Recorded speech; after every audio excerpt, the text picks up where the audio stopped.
Before I give an operational update, I do just want to take a minute to portray what I saw while I was on the ground there earlier this week. The harrowing stories of survival, the heroic accounts of response, and the sense of community that I saw across the island. While I was in one of the shelters, I met with one young boy who was getting ready to go back to school, but had lost everything. And we worked with him to find clothes in a backpack, school supplies, to be able to be ready to go to school in his new facility.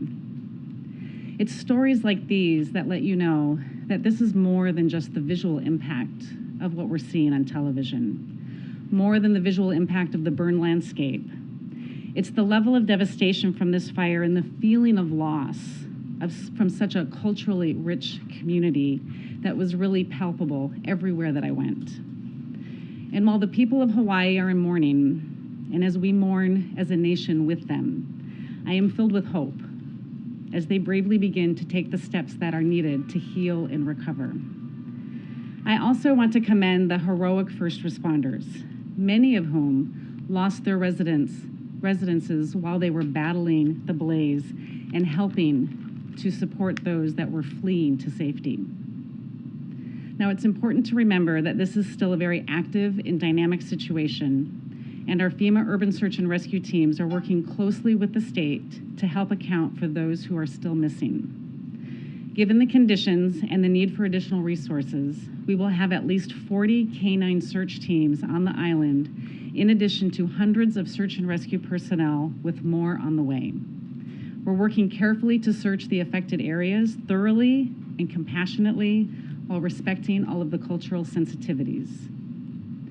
This is a really hard disaster, and this is a really difficult search operation. Because of the conditions and the fire debris, the dogs have to navigate the heat.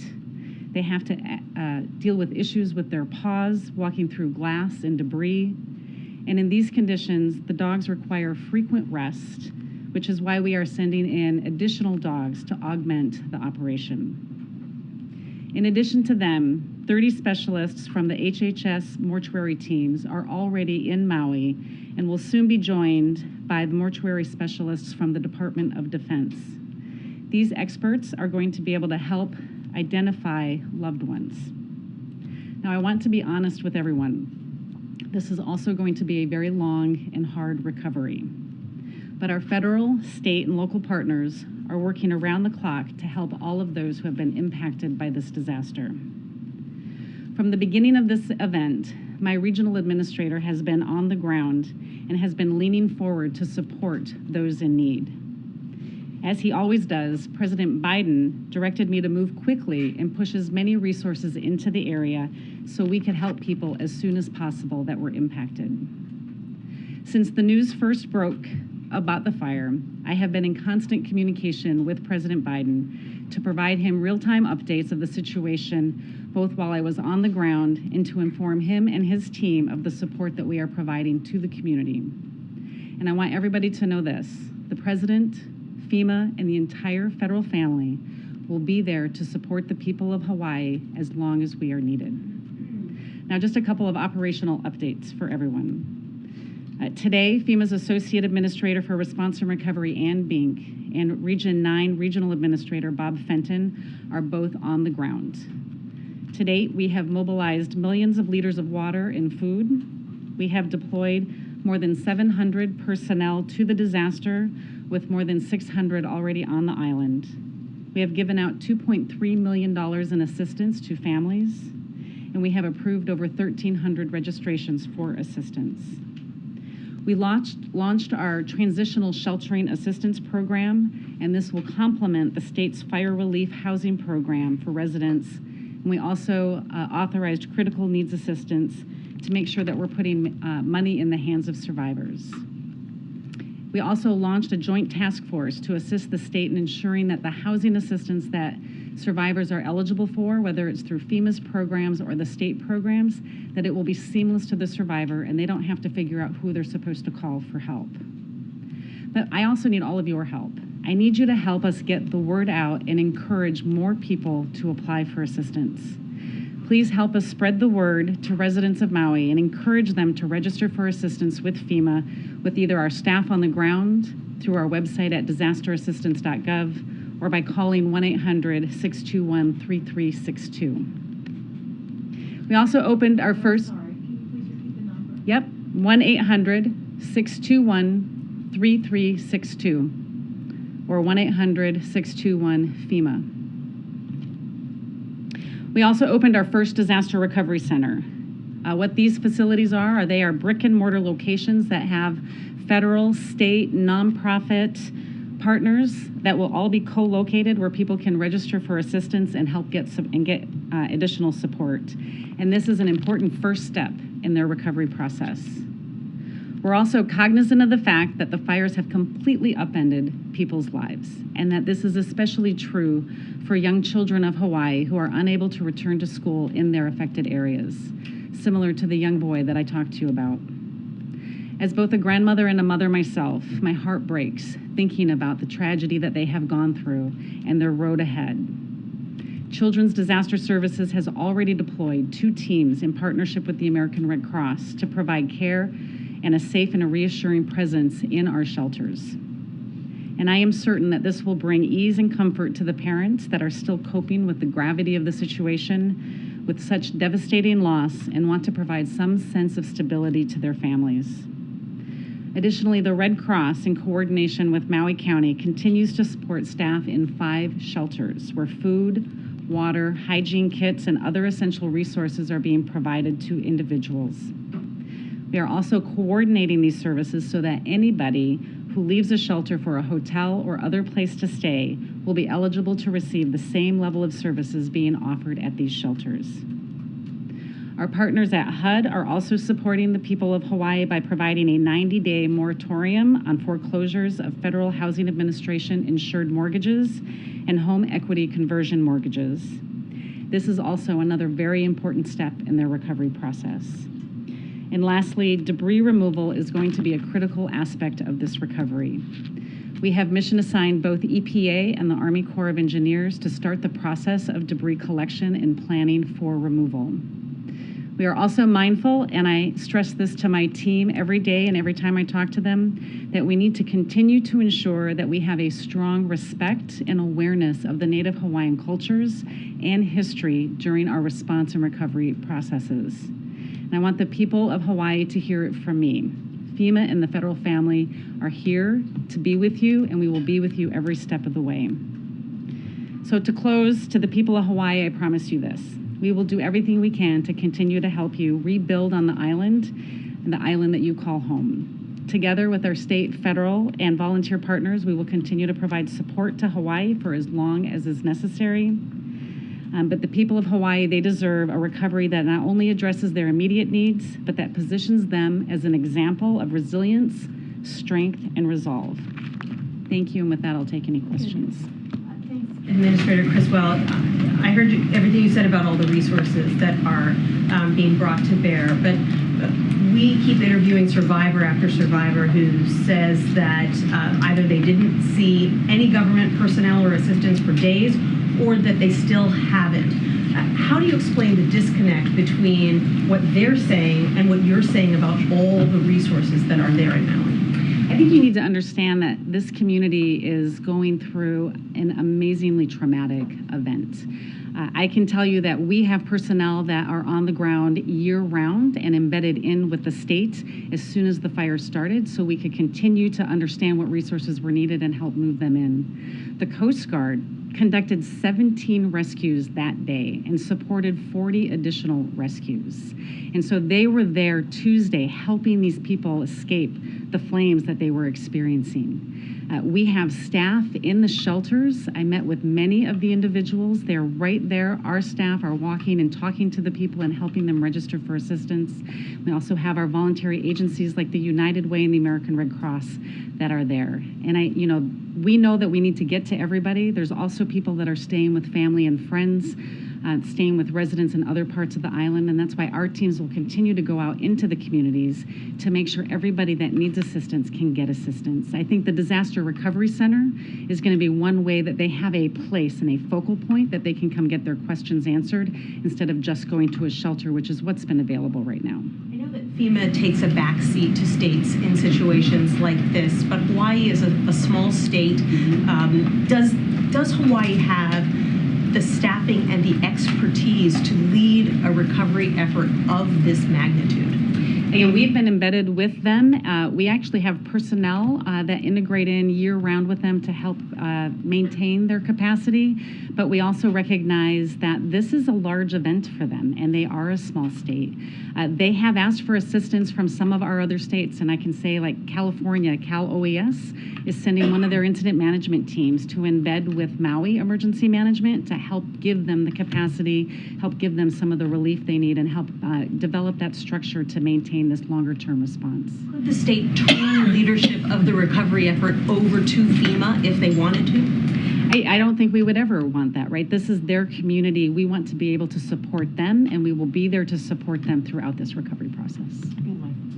Thanks, Administrator Criswell. Yesterday we heard from the president who said he was hoping to visit soon. Obviously the announcement was made today, but he didn't want it to be disruptive. Can you talk specifically about what the president will see, who he'll meet with, and what efforts are being undertaken to make sure that his visit is not disrupting the ongoing efforts to support the local communities?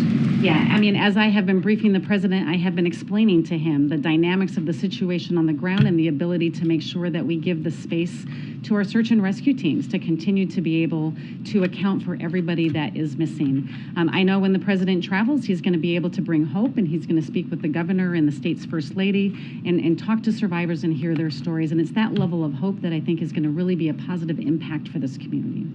And then there's an interesting debate, a very difficult debate, even happening among state and local leaders about the role of tourism, that whether it should be still allowed to be ongoing, the appropriateness of tourism in the community there as it relates to the economy. Does the administration, does FEMA take a view about whether continued tourism is maybe potentially disruptive to this effort, especially as it relates to providing enough housing for those who have been displaced? Yeah, I would defer you to the state for any actions that they're going to take as it relates to tourism. It does not impact or affect our ability to respond and support the state, and it's not a factor that we take into consideration. We'll continue to send resources in to support whatever the state needs. How many people so far have applied for federal disaster aid, and can you lay out sort of the biggest barriers that people are facing? Is it just a lack of internet, phone connectivity, or is it a lack of information? Yeah, I think what I said is right now we've approved over 1,300 registrations. I don't know what the total number of individuals that has applied so far. But one of the things that I really need your help on, it's not as much as lack of communication and cell phone capability. It's lack of understanding whether they should or should not apply for federal aid. And we want everybody in Hawaii to know that they should apply for federal assistance. And if they haven't, we'll have people that will be going out into the communities, that they're in the shelters, they'll be at the DRC. They should start that process, and we can work with them to start their road to recovery. And just to put the 1,300 number into context, I mean, how many people, in your view, just an estimate, are eligible? I don't have that number, and we can get some of our estimates of what we think will be eligible, and we'll apply, and we can get that to you. Just to follow on Mike's question about the president's visit, can you talk about what thresholds or milestones you expect to be crossed in the recovery process by August 21st that makes you comfortable with having the president visit then and meet his objective of not interrupting the process? Yeah, our biggest goal was to make sure that we weren't going to disrupt the ability of our search and rescue teams to continue their operations. And when I was just briefing the president and he spoke with the governor, he asked the governor if this was going to be an appropriate time, and the governor agreed. So will search and recovery is expected will be completed? It will not be completed, but it will be in an area where he will not be impacting that. On the monetary assistance that's available, this critical need assistance, I believe that's just a one-time per household payment. It's intended for consumables. But our teams on the ground are hearing from people who are concerned about making their car payment, making their basic bills now that their lives have been so upended. What do you say to residents who fear that the money that is being made available just isn't going to cut it? Yeah, the programs that FEMA has, the critical needs assistance is just that. It's to support some of their very initial basic needs. In addition, we have our individual and household programs that can provide additional funding that covers, home repairs. In this case, many people, most people lost everything, but it can also cover losses to personal property such as vehicles or major appliances. We'll work with each individual as they register for assistance to help understand what's eligible under FEMA. FEMA's programs, again, designed to help jumpstart that recovery process. It won't cover all of their needs, and we'll work with our faith-based partners as well as some of the philanthropy organizations that have been giving funding to the state, so we can make sure that everybody has their cases managed in a way that helps them meet any of the unmet needs that they have. And on your coordination with state officials, you said when we talked to you earlier in the week that you've been encouraging them to really make their requests early, to try and think about what they're going to need in a week, 2 weeks, 3 weeks. Given how understandably overwhelmed they are, do you feel they have the ability to do that, to be able to think that far in advance, to see what they're going to need a little bit further down the road so that you can provide those resources? And I think part of what we have done as we have embedded our teams in is we help them think about what their potential needs are going to be, and bringing in this, additional team that's going to support the county will help them think through strategically into the future, what are we going to need a week from now, 2 weeks from now? And those are the types of daily conversations in a future planning cell that are happening every day, so we can make sure we have a continuous flow of resources into the area.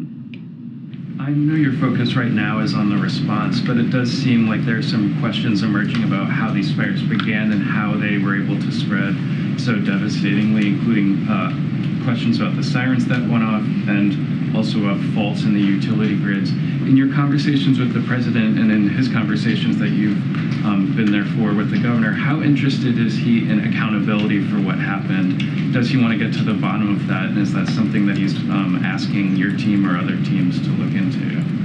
We always want to make sure that we understand what happened and how we can continue to improve so we can minimize the impacts that other communities may have, and that's something that the president is committed to. This is still going to be part of the state's response to determine what level that they want to assess the cause and any of the initial response. But we as a community, as an emergency management community, always want to continually learn from the events that we're facing, especially as we are seeing a continuous rise in the number of severe weather events.